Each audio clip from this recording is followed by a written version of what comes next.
Tudo bem, galera? Nós vamos falar agora de diagramas de fases. Nós já falamos na aula anterior sobre as mudanças de fases. Agora nós vamos falar dos diagramas. Eu já cheguei a comentar no outro vídeo, nas mudanças de fases, sobre pressão, que na pressão de 1 atm o gelo derrete a 0 grau e a água ferve a 100. Só que eu não dei ênfase naquele vídeo, porque eu faria esse aqui agora, mostrando que a pressão ela interfere sim no valor da temperatura de mudança de estado. Ok? Para cada pressão há uma temperatura de mudança de estado. Numa pressão constante, a temperatura de mudança de estado também é constante, é fixa. Tá? Então, para cada pressão, há uma temperatura, ok? Então, isso nós vamos ver aqui. A influência da pressão a qual a substância está submetida na temperatura. E nós temos dois tipos de substâncias. Observem bem. Bom, mas antes eu preciso falar aqui. Os diagramas o que é o diagrama de fase? É um conjunto de curvas. Vocês estão vendo aqui? Olha, 3 curvas, né? Conjunto de curvas que indicam o quê? Indicam em qual estado físico ou qual fase a substância vai estar em determinada temperatura e determinada pressão. Então, vamos lá. Nós vamos falar primeiro das substâncias, que são a grande maioria, que aumentam o volume durante a fusão. Então, o chumbo, por exemplo, é um exemplo. Como assim? As substâncias normalmente fazem o seguinte. Quando estão na fase sólida, as partículas estão bem juntinhas umas das outras. Quando passam para a fase líquida, elas se afastam, ganham mais energia, não é? Mais movimento e se afastam. Então o volume, ele faz o quê? Aumenta. Então tenta imaginar aí, uma partículazinha se afastando da outra. Vai acabar que todo o volume aumentando, não é? Então vamos analisar isso aqui. Observe aqui que nós temos 3 curvas. Essa primeira curva, a mais curtinha aqui, é a curva de fusão. Tá? Primeira curva é a curva de fusão. Ela mostra o seguinte. Esqueçam as outras duas por enquanto. Vamos olhar só essa daqui. Observem que, se você pegar qualquer ponto dessa curva aqui, tá? Você vai ter o seguinte, um ponto aqui, por exemplo, vai ter uma pressão e uma temperatura. Um ponto aqui acima, uma pressão maior, uma temperatura maior. Como assim, Marcão? Como é que funciona isso? Deixa eu traçar as linhas aqui. Observem bem, olha como é que funciona. Olha, nesse ponto aqui, a pressão tem um valor, temperatura também. Nesse segundo ponto aqui, olha, a pressão já é maior e a temperatura também é maior, observem? Ó, 1 e 2, 1 e 2. Pressão no ponto 1, temperatura no ponto 1. Pressão no ponto 2, temperatura no ponto 2. Observem que, à medida que a pressão aumenta, a temperatura de fusão também aumenta. Tem lógica nisso? Não sei, só sei que foi assim. Claro que tem. Por que, Marcão? Tem lógica. Pensem comigo, olha. Olha aqui. Aqui é o chumbo na fase sólida. As partículas estão bem juntinhas. Aqui na fase líquida, as partículas estão mais afastadas. Ou seja, quando derrete, quando funde, as partículas querem fazer o quê? Se afastar. Aí, Marcão vem de ousado, ele vem, ó, e pressiona, aumenta a pressão no chumbo enquanto ele está derretendo, fundindo. Então, se você aumentar a pressão, você vai estar ajudando ou dificultando para as partículas? O que vocês acham? Vai estar dificultando. Porque se elas querem se afastar, você vem e pressiona, você não vai estar ajudando nem um pouquinho. Elas vão precisar de mais ou menos energia, mais energia. Portanto, a temperatura ela tende a fazer o quê? Aumentar, ser maior também.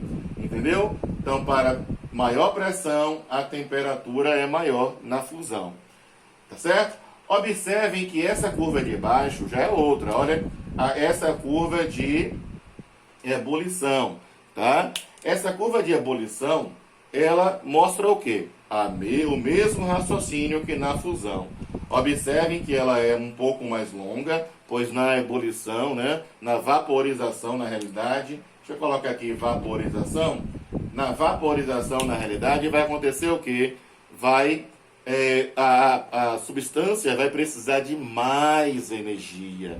Precisando de mais energia, as temperaturas tendem a ser maiores do que na fusão.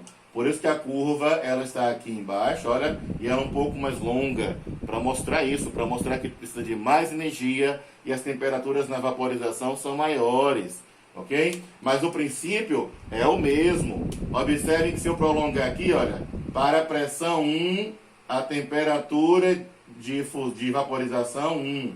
Para a pressão 2 maior, temperatura 2 também maior. Claro!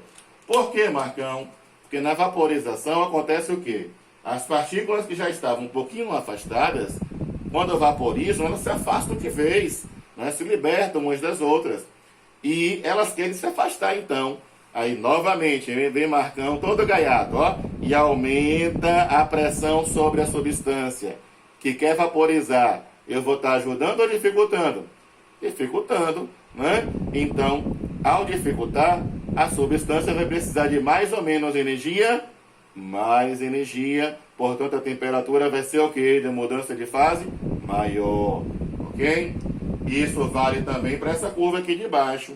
Essa curva de baixo aqui é a curva de sublimação, tá bom? Sublimação é o quê? Quem lembra? É quando a substância passa do estado sólido para o gasoso, vapor, sem passar pelo líquido. Observem que a curva está aqui embaixo, olha. E observem também que as três curvas se encontram nesse ponto. Esse ponto, ele é especial. O nome dele é ponto triplo ou tríplice, tá? Que eu vou falar dele daqui a pouquinho aqui em relação à água, que é o que pode cair no Enem. Certinho? Observem que eu coloquei aqui 3 pontos em vermelho, estão vendo? Então, nesse ponto aqui, por exemplo, tá? Nessa pressão e com essa temperatura, a substância está em qual estado? Sólido. Observem esse ponto aqui que já é diferente. Nessa pressão e com essa temperatura, estão vendo que é diferente? A substância está no estado líquido. E aqui, com essa pressão e nessa temperatura, a substância vai estar no estado gasoso. Certo? Vamos para a água. A água, ela é fundamental. Ela é importante, ela tem um comportamento muitas vezes bizarro, não é? Mas ela é fundamental para a vida, ela é super, mega importante. Não é isso? Então, mas ela tem esse comportamento diferente, né, em muitas coisas. Então, o que acontece com a água? A água é uma substância que não se comporta durante a fusão como essa substância aqui. A água é o contrário. Você sabe que a água, o gelo no caso, as partículas, aprenderam que lá em dilatação, as partículas, as moléculas de água, elas se arrumam em fileiras, numa rede cristalina. Ou seja, elas precisam de mais espaço. Então, você tem aqui, olha, aqui você tem o gelo, tá? Aqui, com as partículas, as moléculas de água todas arrumadinhas. Quando derrete o gelo, ao invés de aumentar a distância entre elas, não. Inicialmente a distância entre elas diminui, tá? Até 4 graus Celsius, vocês lembram disso? Quando eu mostrei lá na sala de aula a dilatação anormal, anômala da água. Então, a água, o gelo, quando derrete, ao invés das partículas se afastarem, se aproximam. É o contrário. E aí você vai ter o quê? Somente a curva de fusão, vocês conseguem ver que essa curva de fusão da água é diferente da curva de fusão do chumbo. Olha, as outras duas são iguais, né? São semelhantes, similares. Mas na fusão não, porque a água é o contrário do chumbo. O chumbo, quando derrete, aumenta a distância. A água, quando derrete, o gelo, quando derrete, diminui a distância. Então, observem aqui, olha, se eu pegar 2 pontos aqui, observem, se eu pegar esse ponto aqui, 1, e esse ponto 2, observem que nessa pressão e nessa temperatura, ó, pressão 1, temperatura 1. Se eu aumentar a pressão sobre ele, ó, nessa pressão aqui, pressão 2, a temperatura vai ser menor. Conseguem ver isso? Que a temperatura vai ser menor. Ou seja, o gelo pode derreter mesmo estando abaixo de 0 graus Celsius? Pode. Basta fazer o que com ele? Aumentar a pressão. Ao aumentar a pressão sobre ele, ele vai derreter. Tá certo? Mesmo estando abaixo da temperatura comumente que nós trabalhamos no dia a dia de 0 graus Celsius. Então basta aumentar a pressão sobre ele. E nós vamos ver isso daqui a pouquinho no vídeo, na experiência de Tyndall, do regelo. Tá? O vídeo vem agora.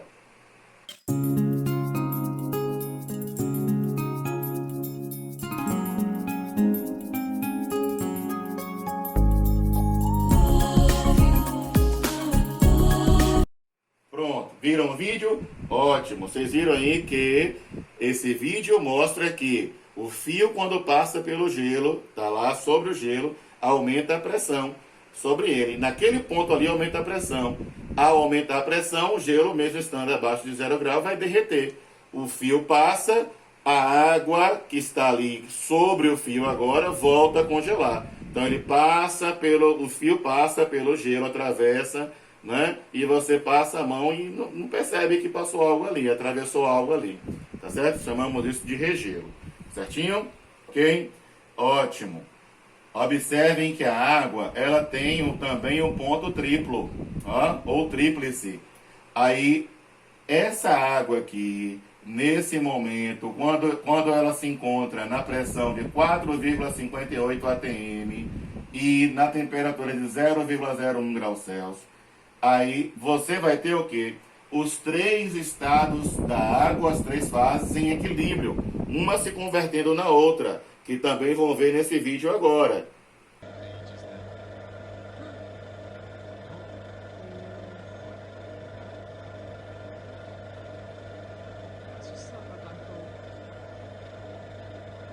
It's the whole thing just gone. Oh.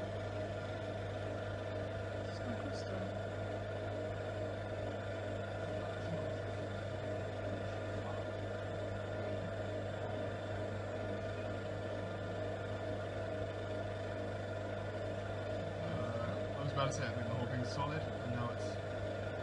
Jesus.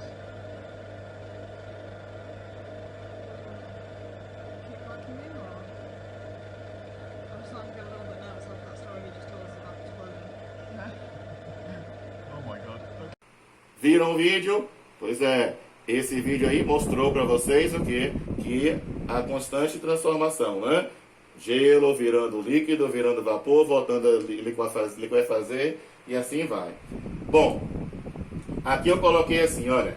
Ao longo de qualquer curva coexistem 2 estados em equilíbrio. Então aqui, por exemplo, olha, na curva de fusão, se eu pegar qualquer ponto aqui na curva de fusão, sobre a curva, você vai ter os 2 estados em equilíbrio, o sólido e o líquido. Tá? Se o sentido da transformação for de lá para cá, você tem sólidos transformando em líquido. Se for daqui para lá, é o inverso, líquidos transformando em sólido. Tá? Nesse ponto aqui, você só vai ter sólido. Aqui você só vai ter líquido. Aqui você só vai ter vapor. Ok? Ótimo. Mas a água também, que pode ser abordada no Enem, tem uma característica que nós chamamos de ponto crítico. Esse ponto crítico é um ponto importante também, assim como o ponto tríplice. Esse ponto crítico aqui, que no caso da água corresponde à temperatura de 374 graus Celsius, mais ou menos, tá?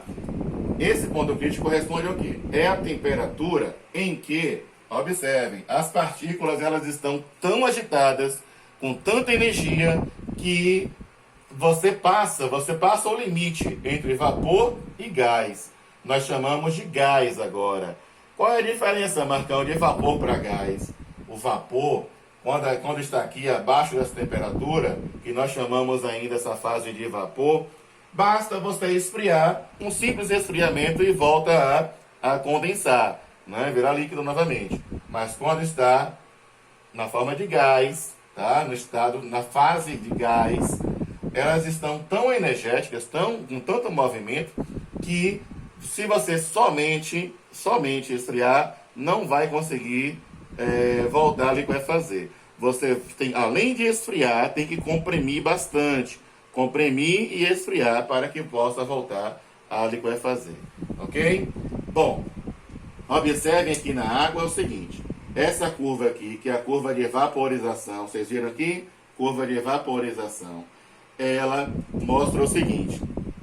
Quanto maior a pressão, maior a temperatura. Vocês conseguem perceber isso? Que à medida que a pressão aumenta, a temperatura também aumenta. Você pode ver isso na sua casa. Pode ver isso na panela de pressão que sua mãe usa para fazer aquela feijoada deliciosa, tá? Que já caiu também no Enem. Quando sua mãe coloca lá na panela de pressão, o que acontece? Fecha com aquela tampinha com pezinho em cima, né? Para quê? Por quê? Porque ali dentro quem vai cozinhar é a água. A água ela vai receber calor da fonte, né? E esse calor vai ser distribuído para o alimento. Se a panela estiver aberta, o limite da água para ela chegar a vaporizar, né, ferver, entrar em ebulição, é 100 graus Celsius, não é isso? Então, quando chega em 100 graus Celsius, a temperatura da água permanece constante. E aí, o calor que ela vai estar recebendo vai ser usado somente, ou quase que somente, para vaporizar essa água. Então, você pode, por exemplo, baixar a chama, se você quiser. Quando atinge a temperatura de ebulição, você pode baixar a chama que não vai alterar a temperatura, ok? Não vai, se você aumentar a chama, não vai cozinhar mais rápido, não. Aí o que vai acontecer? Observem bem. Bom, na panela de pressão acontece o seguinte. Quando fecha ali, você vai ter a água inicialmente vai começar a evaporar lá dentro, as molequinhas de água da superfície vão sair, né, vão receber energia, vão sair, vai se acumular ali entre o alimento e a tampa e vai começar a aumentar, aquele vapor ali vai começar a aumentar a pressão sobre a água que está embaixo na fase líquida ainda. E assim a pressão vai aumentando, daí o nome panela de pressão. Vai aumentando a pressão. E se aumentar a pressão interna lá, o que acontece com a temperatura? Vai aumentar, ou seja, a água não vai ferver mais a 100 graus Celsius, e sim na temperatura acima de 100, 110, 115 graus Celsius. Isso quer dizer que esse intervalinho aí faz com que o alimento seja cozido aí sim, mais rápido. Por quê? Porque o calor vai ser usado ali para variar a temperatura e não para fazer a água vaporizar. Entenderam? Então, essa pequena diferença aí faz com que a panela de pressão cozinhe o alimento mais rápido. Ok? Você vai ver um vídeo agora que acontece quando a panela de pressão, aquele biquinho ali, entope. Muito cuidado, vai haver uma explosão. Tá? Então tem que dar manutenção e limpeza correta na panela de pressão. Certinho? Para que não ocorra o que vai acontecer agora.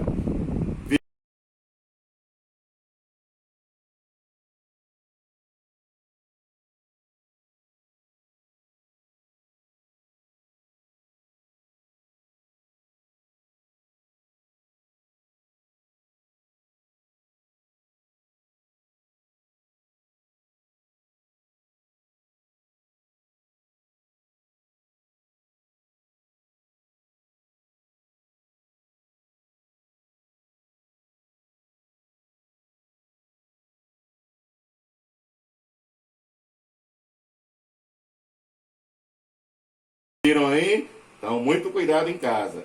Certinho? Bom, esse é o diagrama de fases. Próximo vídeo eu vou falar sobre a sobrefusão ou superfusão.